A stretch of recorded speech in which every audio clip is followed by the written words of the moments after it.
Hi friends, இது உங்கள் exams daily. நம்ம எக்ஸாம்ஸ் டெய்லியில் டெய்லி காம்படிட்டிவ் எக்ஸாம்ஸுக்கு ஹெல்ப் ஆகிற மாதிரி மேக்ஸ் ரீசனிங் ஒவ்வொரு நாள் பார்த்துட்ருக்கோம். கடைசியாக நம்ம பார்த்த வீடியோவில் நம்பர் சிஸ்டத்தோட பார்ட் 1 வீடியோ பார்த்துருந்தோம். நம்பர் சிஸ்டத்தில் இன்னும் நிறைய டைப் ஆஃப் சம்ஸ் இருக்குது. நம்ம இதை ஒவ்வொரு பார்ட்டாக கண்டினியூஸாக பார்க்க போகிறோம். டெய்லி தவறாமல் ஃபாலோ பண்ணுங்கள். நீங்கள் நம்பர் சிஸ்டம் பார்ட் 2 அதில் ஒரு 10 இருந்து 15 சம் வரைக்கும் இன்னைக்கு எடுத்திருக்கோம். அந்த சம்ஸை பார்ப்போம் வாங்க. முதல் சம் என்ன கேட்டிருக்காங்கன்னா, 15ஆல் பெருக்கும் போது விடையானது அந்த ஒரு எண்ணை விட 196 அதிகம் எனில் அந்த எண் என்ன அப்படின்னு கேட்டிருக்காங்க. இப்படியான சம்ஸ் கேட்கும்போது ஏதோ ஒரு எண் அந்த எண்ணோட பெருக்கும் போதோ கூட்டும் போதோ ஒரு எண் கிடைக்குது அப்படின்ற மாதிரி கேட்பாங்க. அப்படி சம்ஸ் கேட்கும்போது நீங்க ரொம்ப கன்ஃபியூஸ் ஆகிக்க வேணாம். ஆப்ஷன்ஸ்ல இருந்து போறதுதான் அதுக்கு பெஸ்டான வேவா இருக்கும். 15ஆல் பெருக்கும் போது விடை அந்த எண் அந்த ஒரு எண் 196 விட அதிகம் அப்படின்னு கேட்டிருக்காங்க. அப்போ இதுல இருந்து முதல் ஆப்ஷன் ஏவை எடுத்துக்கலாமா? 14. ஓகேவா? இந்த 14 நம்ம 15ஆல பெருக்கிறோம். அப்படி பெருக்கும் போது கிடைக்கக்கூடிய ஒரு விடையானது என்னன்னு சொல்றாங்க, இந்த எண்ணை காட்டிலும் 196 அதிகம் அப்படின்னு கொடுத்துருக்காங்க. ஸோ அப்ப இந்த ரெண்டையும் நம்ம பெருக்கலாமா? 14 × 15 பெருக்கணும்னா 4 5 20, மிச்சம் 2, 1 5 5 5 2 7, ஒரு நாள் 4, 1 1 4, 7 நாளா என்னாச்சு? 7 நாளா 11க்கு 1, 7 நாளா 11க்கு 1, மிச்சம் 1, 214 ஆச்சு. 214 கிடைக்குது. 14 × 15, 4 5 20க்கு 0, மிச்சம் 2, 1 5 5 5 2 7, ஒரு நாள் 4, 1 1 0, 7 4 11க்கு 1, மிச்சம் 1 1 1 2, 210 கிடைக்குது. ஸோ இந்த 210 என்னன்னு சொல்றாங்க, கிடைச்சிருக்க விடை நம்ம எந்த எண்ணால பெருக்கிறோமோ அதை விட 196 அதிகம் அப்படின்றாங்க. ஸோ இப்போ இதுல இருந்து நம்ம 14 நம்ம மைனஸ் பண்ணோம்னா என்ன கிடைக்கும்? 196 கிடைக்கும். 210ல 14 போக நமக்கு என்ன கிடைக்குது? 196 கிடைக்குதா? இவ்வளவுதான். இப்படி மாதிரியான கணக்குகளுக்கு மேக்சிமம் ஆப்ஷன்ஸ்ல இருந்து போங்க. அதுதான் பெஸ்டான வேவா இருக்கும். நெக்ஸ்ட் நம்ம பார்ப்போம். 2 அடுத்தடுத்து இருக்கக்கூடிய எண்களின் பெருக்கற் பலன் 4032 கொடுத்துட்டாங்க. நமக்கு கேட்டிருக்கக்கூடிய கேள்வி என்ன? அந்த எண்கள் என்னன்னு தான் கேட்டிருக்காங்க. இதை நம்ம ஆப்ஷன்ஸ்ல இருந்தே பார்க்கலாமா? இப்ப பார்ப்போம். 61 × 62 இந்த 2 நம்பரை பெருக்குனா நமக்கு 4032 வருதா அப்படின்னு பெருக்கி போட்டோம்னா இதுல கொஞ்சம் டைம் ஆகும். அப்ப நம்ம கொஞ்சம் யோசிக்கணும். இந்த இடத்துல தான் இதனுடைய லாஸ்ட் வேல்யூ இதனுடைய லாஸ்ட் வேல்யூ பெருக்குனா என்ன வருது? 2 வருது. ஆன்சர்ல என்ன வருது? 4032 தான் வருது. ஓகே, அப்ப இது ஒண்ணு வர்றதுக்கான வாய்ப்பு இருக்கு. ஓகேவா? இதை குறிச்சு வச்சுப்போம். இது 4 5 பெருக்குனா 20 வருது கடைசி டிஜிட்.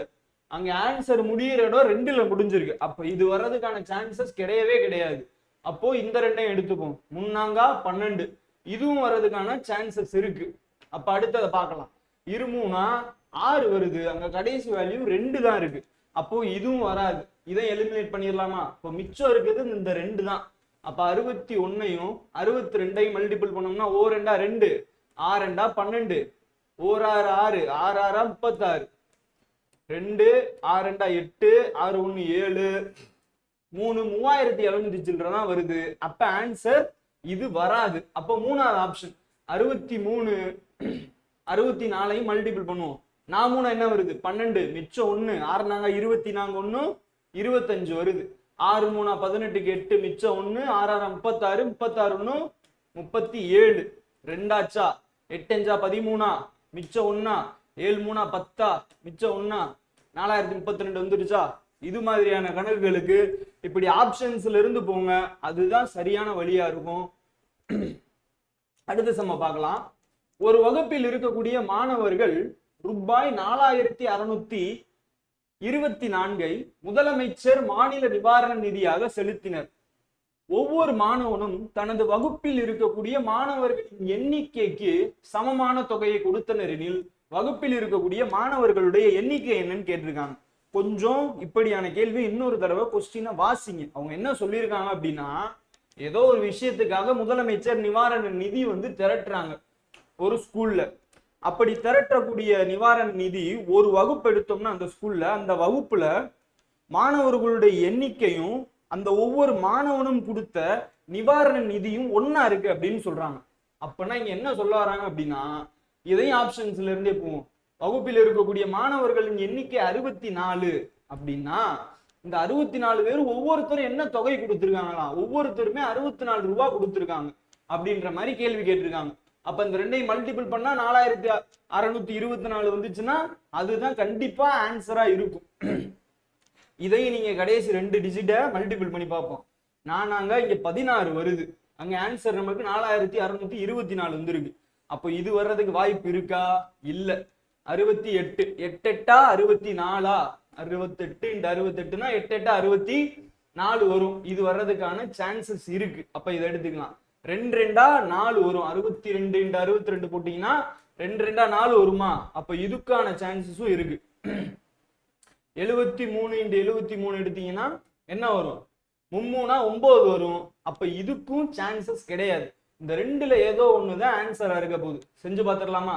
இப்போ 68 எடுப்போம். 68 × 68 எடுத்துக்கலாமா? 8 8 என்னாச்சு? 64 மிச்சம் 6 8 40 6 48 48 6 54 ஆச்சா? 8 40 6 48 6 48 8 மிச்சம் 4 ஆச்சா? 6 36 36 4 40 ஆச்சா? 8 4 8 4 12 2 மிச்சம் 1 5 1 6 4624 தான் ஆன்சர். அப்ப 68 தான் ஆன்சர். அதாவது 68 மாணவர்களும் ஒவ்வொரு மாணவனும் எவ்வளவு கொடுத்திருக்கான்? 68 ரூபா கொடுத்தாதான் முதலமைச்சர் நிவாரண நிதியா 4624 ரூபா நமக்கு ஆன்சரா கிடைக்கும். அடுத்த சம் பார்க்கலாமா? 5 ன் அடுக்கு 6 - 1 இத நீங்க சால்வ் பண்ணும்போது என்ன சொல்றாங்க? இப்படி சால்வ் பண்ணி ஒரு நம்பர் வரும். அந்த நம்பரு கீழே இருக்கக்கூடிய இந்த நம்பர்ல எதனால வகுப்படாது அப்படின்னு கேட்டிருக்காங்க. 5 ன் அடுக்கு 6 - 1 நீங்க 5 எடுத்துக்கிட்டீங்க அப்படின்னா 5 நீங்க ஸ்கொயர் பண்ணாலும் சரி எல்லாமே முடியக்கூடிய வேல்யூ வந்து 5ஆ தான் இருக்கும். இப்ப 5 ன் அடுக்கு 1 என்னதான் வரும்? 5 தான் வரும் கடைசி டிஜிட். 5 ன் அடுக்கு 2 என்ன வரும்? 25 வரும். 5 ன் அடுக்கு 3 என்ன வரும்? 125 வரும். 5 ன் அடுக்கு 4 125 625 வரும். இப்படி இதனுடைய கடைசி டிஜிட் எல்லாமே என்னதான் வரும்? 5ஆல தான் முடியும். அப்ப அதை வச்சே நம்ம எடுத்துடலாம் இதுல ஆன்சரை. 5 ன் அடுக்கு 6 - 1 கொடுத்துருக்காங்க. இப்படி வர்றது கீழ்கண்ட எந்த எண்ணால் வகுப்படாது அப்படின்னு கேட்டிருக்காங்க. நீங்க இதுல இருந்து -1 பண்ணீங்கன்னா 624 சம்திங் வரும். இதுல 124 இப்படிலாம் வரும். அப்ப 4ஆல முடியும் போது அது 4ஆல் வகுப்படக்கூடியது எல்லாத்தினாலையுமே 4ஆல வகுப்படக்கூடிய இது எல்லாத்தினாலையுமே வகுப்படும். 16ல தான் வகுப்படாது. இதை நீங்க கொஞ்சம் யோசிச்சா அந்த 16 எடுத்துடலாம். இல்ல நீங்க சால்வ் பண்ணாதான் எனக்கு வரும் அப்படின்னா நீங்க அப்படியே சால்வ் பண்ணி பாருங்க. 5 ன் அடுக்கு 3 20 5 ன் அடுக்கு 2 25 5 ன் அடுக்கு 3 125 5 ன் அடுக்கு 4 625. அப்ப 5 ன் அடுக்கு 5 எவ்வளவு வருதுன்னு பாருங்க. 625 × 5 எவ்வளவு வருது? 5 25 5 மிச்சம் 2 2 10 10 2 12 2 மிச்சம் 1 6 5 30 31 வருது. இதை திருப்பி 5ஆல போடுவோம். 5 25 5 மிச்சம் 2 2 10 2 12 2 மிச்சம் 1 1 5 5 1 6 5 15 வருது. 15625 தான் 5 ன் அடுக்கு 6. ஓகேவா? 15625. இந்த 15625ல இருந்து என்ன சொல்லியிருக்காங்க? 1 மைனஸ் பண்ணோம்னா 15624 வருது. இந்த நம்பர் இதுல எதனால வகுப்படாது அப்படின்னு கேட்டிருக்காங்க. 15624 எதனால வகுப்படாதுன்னு கேட்டிருக்காங்க. 15624 கேள்வியும் நல்லா வாசிக்கணும். எந்த எண்ணால் வகுப்படாதுன்னு கேட்டிருக்காங்க. அப்போ இது 4ஆல வகுப்படுமா? கண்டிப்பா வகுப்படும். இதை நீங்க சால்வ் பண்ணி பார்க்கணும்னே தேவையில்லை. நான் டிவைசிபிலிட்டி ரூலை இதுக்கு தான் நல்லா பாருங்கன்னு சொன்னேன். 4ஓட டிவைசிபிலிட்டி ரூல் என்னது? கடைசி 2 வேல்யூ பார்க்கணும். 2 பொறுத்தளவு டிவைசிபிலிட்டி ரூல் என்னன்னு சொன்னேன். அது கடைசி டிஜிட் 0வா இருக்கணும், 2ஆ இருக்கணும், 2ஆல வகுப்படணும், 2ஆ இருக்கும், இல்ல 4ஆ இருக்கும், இல்ல 6ஆ இருக்கும், இல்ல 8ஆ இருக்கும். இதுதான் 2ஓட டிவைசிபிலிட்டி ரூல். 4ஓட டிவைசிபிலிட்டி ரூல் கடைசி 2 டிஜிட் ஏதோ ஒரு 2 டிஜிட் இருக்கும், 4 8 இப்படி ஏதோ அந்த 2 டிஜிட் 4ஆல வகுப்பட்டுச்சு அப்படின்னா அந்த நம்பர் ஃபுல்லாமே 4ஆல வகுப்படும். 8ஓட டிவைசிபிலிட்டி ரூல் என்ன, கடைசி ஒரு 3 டிஜிட் இருக்கும். இப்படி இந்த 3 டிஜிட் வந்து ஒரு 10 இலக்கம் இருக்கக்கூடிய எண்ணில் கடைசி 3 டிஜிட் 8ஆல வகுப்பட்டுச்சுன்னா அது 8ஆல வகுப்படும். அப்ப இந்த வேல்யூல கடைசி 2 டிஜிட் என்ன 24, இது 4ஆல வகுப்படுமா? 6 நாங்க 24, 4ஆல வகுப்படும். 24ஆல வகுப்படுமா? 15624, இதுவுமே 24ஆலையும் வகுப்படும். வேணா வகுத்து பார்த்துருவோமா? ஓ 2 2, ஈ 2 4, 7 2 14, மிச்சம் 1, 8 2 16, ஓ 2 2, ஈ 2 4, 6 2 12, முவி 2 6, மிச்சம் 1, 9 2 18, மிச்சம் என்ன வருது? 0, 6 2 12 வருது. முவி 2 6, ஓ 2 2, மிச்சம் 1, 9 2 18, மிச்சம் 1, ஐ 2 10, முவி 2 6, ஓர் 3 3, 6 3 18, மிச்சம் 1, ஐ 3 15, ஓர் 3 3. அப்போ 24ஆலையும் வகுப்படுது. 124ஆல 15624 வகுத்து பார்க்கலாமா? 15624 124ஆல வகுத்து பார்த்தோம்னா 6 2 12, ஈ 2 4, 7 2 14, மிச்சம் 1, 8 2 16, ஓ 2 2, ஈ 2 4, முவி 2 6, ஓ 2 2, முவி 2 6, மிச்சம் 1, 9 2 18, 0, 6 2 12, 31 இருக்கு. 31 அப்படியே நம்ம வகுக்கலாமா? ஒரு 31 31 ஆயிடுச்சா? அப்ப மிச்சம் எவ்வளவு வேல்யூ இருக்குங்க? 8 இருக்கு. அப்ப 31 × 2 வச்சுக்கலாமா? 3னா 90 ஆயிருக்கு. அப்ப 31 2 என்னாச்சு? 62 ஆச்சு. அப்ப 31 2 62னா பேலன்ஸ் என்ன? 62, இங்கிட்டு ஒரு 8, அங்கிட்டு ஒரு 10, டோட்டலா 18 இருக்கு. 186 இருக்கு. இந்த 186 39ஆல 4 தடவை போடலாமா? 9 4 36, 6, மிச்சம் 3, 4 3 12, 4 3 12, 12 3 15, 156, 186 வராது, 186 தான் வரும். அப்போ 124மே வகுபடுது. 16 மட்டும்தான் இதுல வகுப்படாது.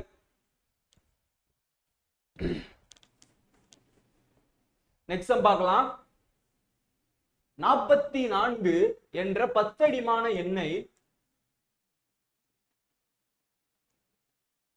44 என்ற 10அடிமான எண்ணை 2அடிமான எண்ணாக மாத்துங்க அப்படின்னு கேட்டிருக்காங்க. இது மாதிரியான கணக்கு வந்து PCSA எக்ஸாம்லாம் கம்பல்சரியா கேட்கிறாங்க. TNPSC எக்ஸாம்லயும் இதுக்கு முன்னாடி நடந்த தேர்வுகள்ல கேட்டிருக்கக்கூடிய ஒரு கேள்வி. 44 அப்படின்ற ஒரு 10அடிமான எண்ணை எதுவா மாத்த சொல்லியிருக்காங்கன்னு பாருங்க.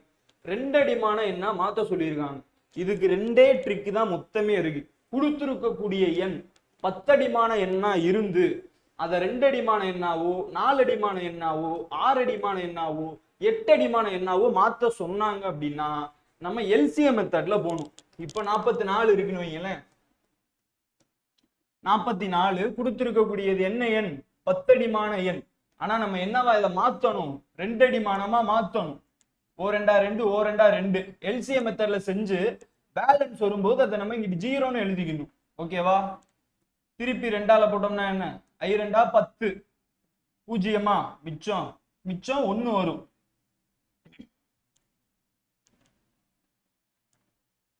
மிச்சம் என்ன வரும்? 1 வரும். திருப்பி இதை 2ஆல வகுத்தோம்னா ஈ 2 4, மிச்சம் என்ன வரும்? 1 வருமா? திருப்பி இதை 2ஆல வகுக்கலாமா? ஓ 2 2, 0 வருமா? இது அப்படியே எழுதிக்கணும். அதுதான் ஆன்சர். 1 0 1 1 1 0 1 1 0 1 0 1 1 0. ஆன்சர் 1 0 1 1 0.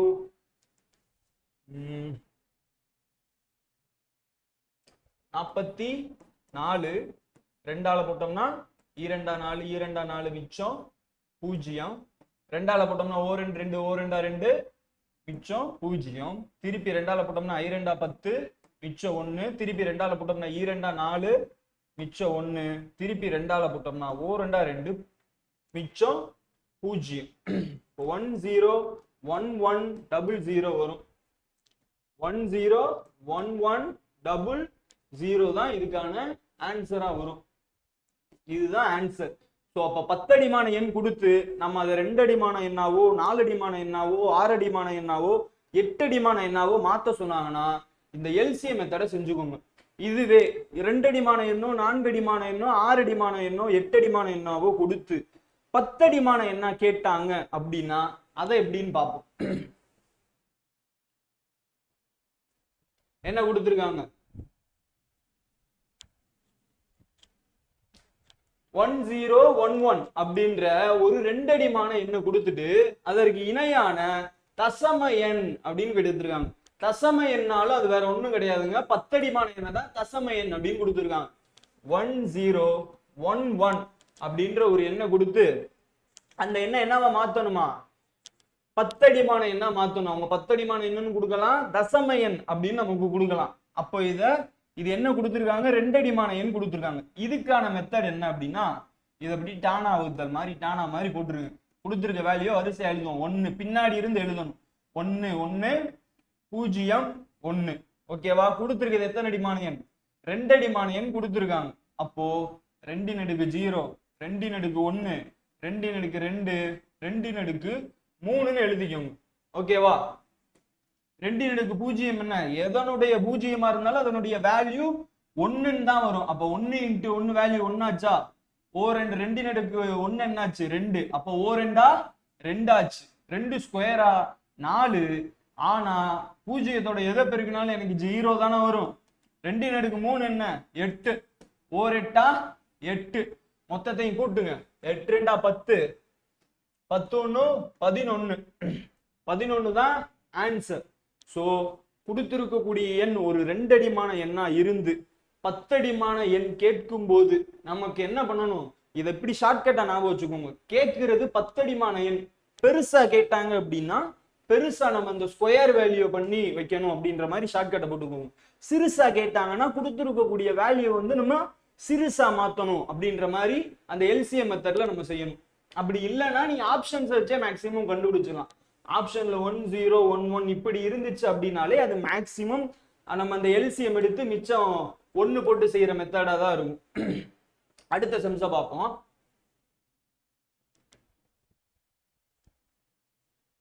என்ன கொடுத்துருக்காங்க? 40024 அடுக்கு 5. ஓகேவா? என்னவா? 40024 5. அது 5 அப்படின்னா இது ஒரு 5 அடிமான எண்.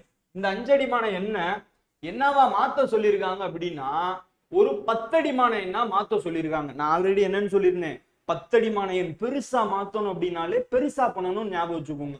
பெருசா மாத்தணும், 10 அடிமான எண்ணா மாத்தணும் அப்படின்னாலே பெருசா பண்ணணும். அப்ப ஸ்கொயர் பண்ணணும்னு ஞாபகம் வச்சிருக்கோங்க. ஸ்கொயர் பண்றது எதுவா ஸ்கொயர் பண்ணணும்? என்ன நம்பர் அது கொடுத்துருக்காங்களோ அதுவா தான் நம்ம ஸ்கொயர் பண்ணணும். அப்ப கொடுத்துருக்கிறது 5 அடிமான எண்ணா கொடுத்துருக்காங்க. அப்ப பண்ணலாமா? இத 40024. ஓகேவா?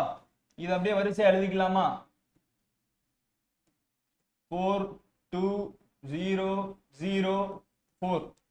எத்தனை கொடுத்துருக்காங்க? 5 அடிமான எண் கொடுத்துருக்காங்க. அப்ப 5 நடுக்கு 0, 5 நடுக்கு 1, 5 நடுக்கு 2, 5 நடுக்கு 3, 5 நடுக்கு 4.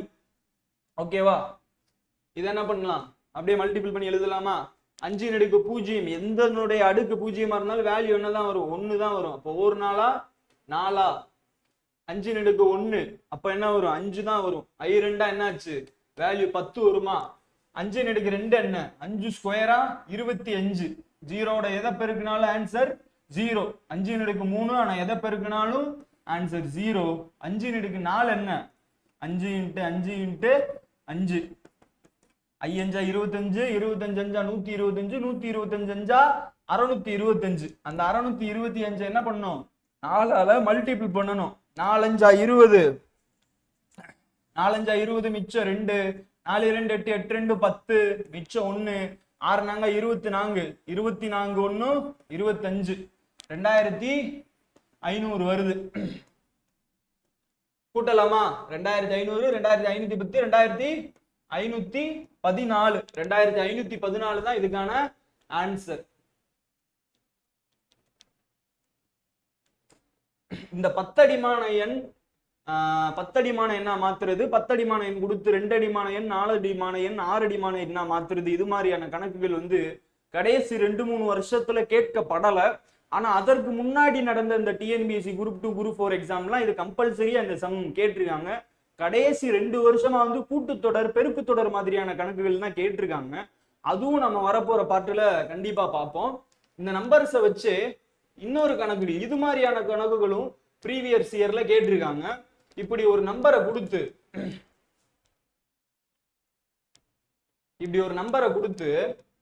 அதை என்ன பண்ண சொல்லுவாங்க அப்படின்னா, அறிவியல் குறியீட்டுல எழுதுங்க அப்படின்னு கேட்பாங்க. அறிவியல் குறியீட்டுல எழுதுங்க அப்படின்னு கேட்பாங்க. நீங்க அறிவியல் குறியீட்டுனாலே சயின்ஸ்ல ஒரு நம்பர் என்னன்னு கொடுத்துருப்பாங்கன்னா, புள்ளி வச்சு ஒரு நம்பரை கொடுத்துட்டு 5ஓ 6ஓ இப்படி கொடுத்து 10^3 இல்லைன்னா இப்படி கொடுத்து 10^1 இல்லைன்னா -1 இல்ல -2 இப்படி கொடுத்துருப்பாங்க. இப்படி ஒரு நம்பரை கொடுத்து அதை அறிவியல் குறியீட்டுல எழுதுங்கன்னு கேட்பாங்க. இது எஸ்ஐ, பிசி, டிஎன்பிசி, குரூப் 4 இது மாதிரியான எக்ஸாம்லாம் கம்பல்சரியான ஒரு கொஸ்டினாவே இருக்கு. இதையும் பார்த்து வச்சுக்கோங்க. பேசிக்ஸ் தானே, இப்படி சம்லாம் எங்க கேட்க போறாங்கன்னு விட்டுட்டு போயிடாதீங்க. இதை பார்த்துட்டா, ஒரு தடவை பார்த்துட்டாலே ஈஸியா நம்மளால பண்ணிட முடியும். இப்படியான கணக்குகள் ஒன்றும் கிடையாது. சயின்ஸ் அறிவியல் குறியீட்டுல ஒரு நம்பரை மாத்துறதுக்கு ஃபர்ஸ்ட் கொடுத்துருக்கிற நம்பருக்கு பக்கத்துல, முதல் நம்பருக்கு பக்கத்துல புள்ளி வச்சிருங்க. இப்படி ஒரு வேல்யூ கொடுத்துட்டாங்கன்னா அந்த நம்பர் வந்து முடிகிற இடத்துல அதோட ஸ்டாப் பண்ணிடும். அதுக்கு அடுத்து தொடர்ச்சியா வந்துருச்சுன்னா அந்த நம்பரோட ஸ்டாப் பண்ணிடணும். அப்போ 6, 9, 4, 3 அவ்வளவுதான். இன்ட்டு நீங்க இங்க 0 தொடர்ந்து வந்துட்டே இருந்துச்சு அப்படின்னாலே, எந்த இடத்துல நம்பர் முடிஞ்சு 0 வருதோ அதோட நம்ம நம்பர் எழுதுறத ஸ்டாப் பண்ணிடணும். அப்போ 5.6943 இன்ட்டு 10 என்ன எழுதணும் அப்படின்னா, நம்ம எத்தனை நம்பர் தள்ளி புள்ளி வச்சிருக்கோம் அப்படின்றத கணக்கு பண்ணணும். 1, 2, 3, 4, 5, 6, 7, 8, 9, 10, 11 நம்பர் தள்ளி புள்ளி வச்சிருக்கோம். அப்ப 5.6943 இன்ட்டு 10^11 அப்படின்றது ஆன்சரா வரும் இதுக்கு. இதுவே இந்த 3ன்றது ஒரு 3 0 தள்ளி இந்த இடத்துல இருந்துச்சுன்னு வைங்க, இந்த 3 வரைக்குமே நீங்க எடுத்துக்கணும். 3 வரை எடுத்துக்கிட்டு தான் 3 வரை இங்க எடுத்துக்கிட்டு தான் நம்ம அதுக்கப்புறம் 10 இங்க 3 வந்துடும். அப்ப நம்ம எத்தனை ஸ்தானம் தள்ளி புள்ளி வச்சிருக்கோன்றத கணக்கு பண்ணணும். அடுத்த சம பார்க்கலாமா? 7.7000 கொடுத்துருக்காங்க. இப்போ இந்த சமக்கு என்ன பண்ணணும் அப்படின்னா, நம்பர் நான் என்ன சொல்லியிருக்கேன், நம்பர் எதோட முடியுதோ அதுக்கு அடுத்து 0 வந்துருச்சுன்னா அதை விட்டுறணும். ஃபர்ஸ்ட் நம்பர் 7 முடிஞ்சிருச்சு. அதுக்கடுத்து நம்பர்ஸே கிடையாது. இதுக்கு பின்னாடி ஒரு 2 நம்பரோ 3 நம்பர் இருந்தாதான் நம்ம புள்ளி வச்சு அந்த நம்பர் எத்தனை இருக்கோ அத்தனை நம்பர் எழுதுவோம். இங்க அந்த நம்பர் எதுவுமே இல்லாதனால அந்த 7 மட்டும் நம்ம என்ன பண்ணிக்கிறோம், அப்படியே எழுதிக்கிறோம். 7 இன்ட்டு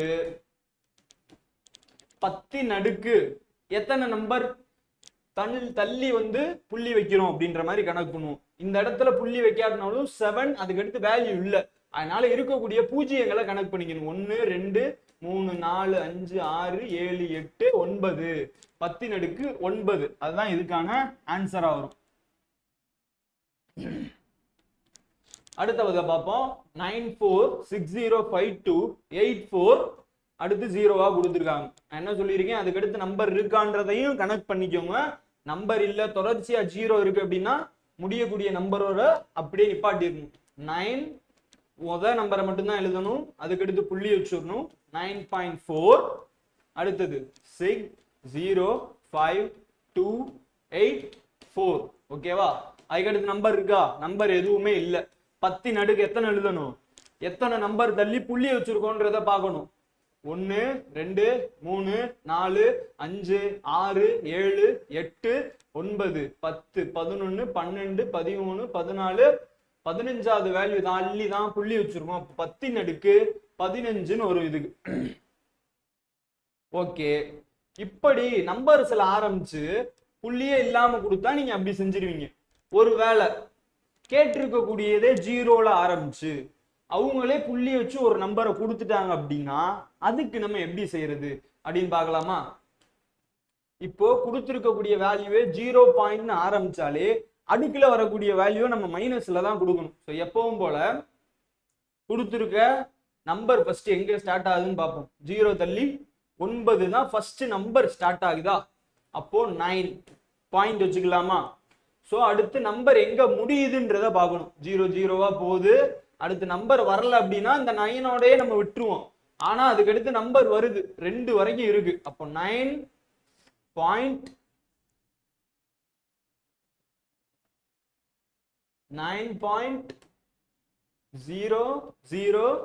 மொத்தம் எத்தனை 5 0 இருக்கு, 4 5 0 2 இன்ட்டு 10 அடுக்கு 1 2 3 4 5 0 இருக்கு இன்ட்டு 10 அடுக்கு 0ல ஆரம்பிச்சிருக்கனால நம்ம அடுக்கு நான் என்னன்னு சொல்லியிருந்தேன், மைனஸ்ல எழுதணும்.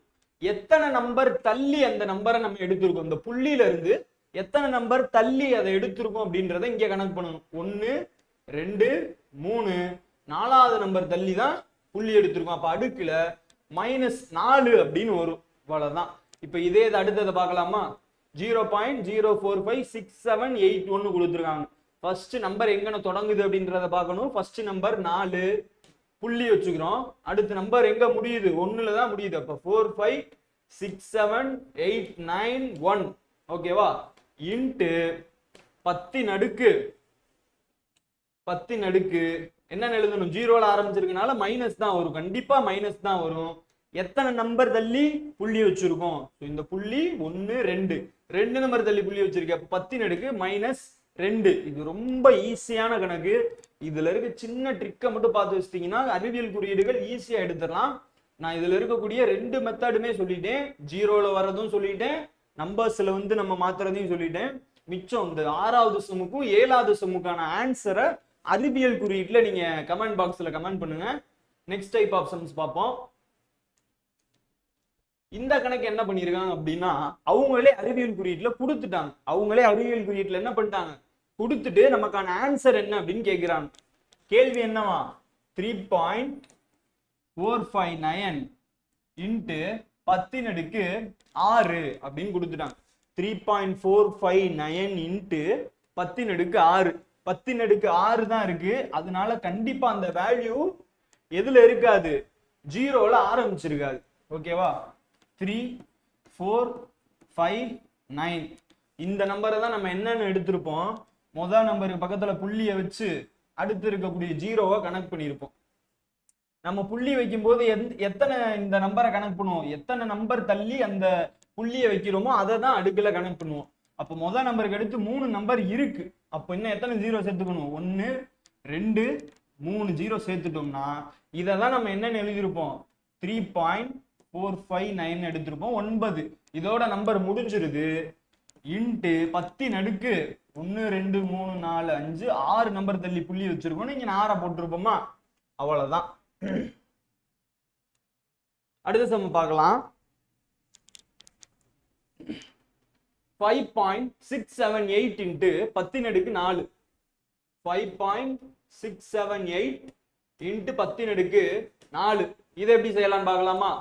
5.678 இன்ட்டு 10 அடுக்கு 4 5 6 7 8 4 அப்படின்னா 4 ஸ்தானம் தள்ளி தானே புள்ளி வச்சிருப்போம். அப்போ ஒரு 0 சேர்த்தோம்னா 1 2 3 4 இங்க புள்ளி வச்சிருப்போமா. இதுதான் இதுக்கான ஆன்சர். இதுதான் இப்படி வரும். இந்த வேல்யூவை நம்ம இப்படி எழுதுவோம். நெக்ஸ்ட் சம் பார்க்கலாம். 2.27 இன்ட்டு 10 அடுக்கு -4. கேள்வியில அடுக்குல +4 -4ன்றத நல்லா கவனிச்சுக்கோங்க. -4 கொடுத்துருக்கான். அப்போ கண்டிப்பா நம்ம இதை 0ல தான் ஸ்டார்ட் பண்ணியிருப்போம். 0.00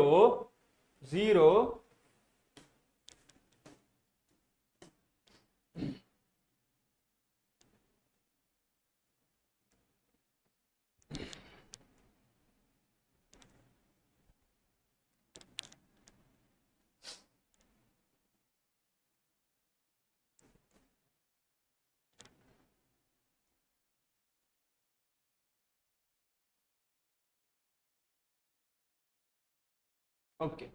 ready? Sorry for the delay.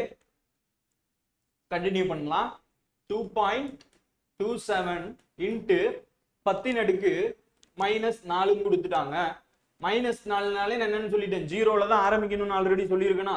அப்போ 0.2.27. ஸோ ஃபர்ஸ்ட் வேல்யூ எடுத்து தான் நம்ம புள்ளி வச்சிருப்போம். முதல் இலக்கத்துக்கு அடுத்து நம்ம புள்ளி வச்சிருப்போம். -4 அப்படின்ட்டாங்க. அப்போ -4 அப்படின்னா 0 0 0. அதாவது 4 நம்பர் தள்ளி தான் புள்ளி இருக்கு அப்படின்ற கணக்கை நான் சொல்லியிருந்தேன்னா, அப்போ 0 0 4வது இடத்துல தான் நம்பர் ஸ்டார்ட் ஆகும். 2 2 7 இப்படின்னு இருந்திருக்கும். இதை தான் நம்ம வந்து என்னன்னு எழுதியிருப்போம், முதல் நம்பர் இங்க ஸ்டார்ட் ஆகுதுன்னு 2. அப்புறம் இருக்க 27 எழுதிட்டு இன்ட்டு 0ல ஆரம்பிச்சிருக்கனால மைனஸ் எழுதிப்போம். அதே மாதிரி எத்தனாவது இடத்துல நம்பர் ஆரம்பிக்குதுன்றத கணக்கு பண்ணியிருப்போம். 1 2 3 4 4வது இடத்துல நம்பர் ஆரம்பிக்குது. அப்ப -4 அப்படின்றத போட்டிருப்போம். ஸோ அப்போ உங்களுக்கு அறிவியல் குறியீட்டுல ஒரு நம்பர் எப்படி எழுதுறது அப்படின்னாலும் அதையும் நான் உங்களுக்கு தெளிவா எக்ஸ்பிளைன் பண்ணியிருக்கேன்னு நினைக்கிறேன். அதே மாதிரி அறிவியல் குறியீட்டுல ஒண்ணு கொடுத்து நார்மல் நம்பரா மாத்த சொன்னாலும் அது எப்படின்றத நான் சொல்லியிருக்கேன்.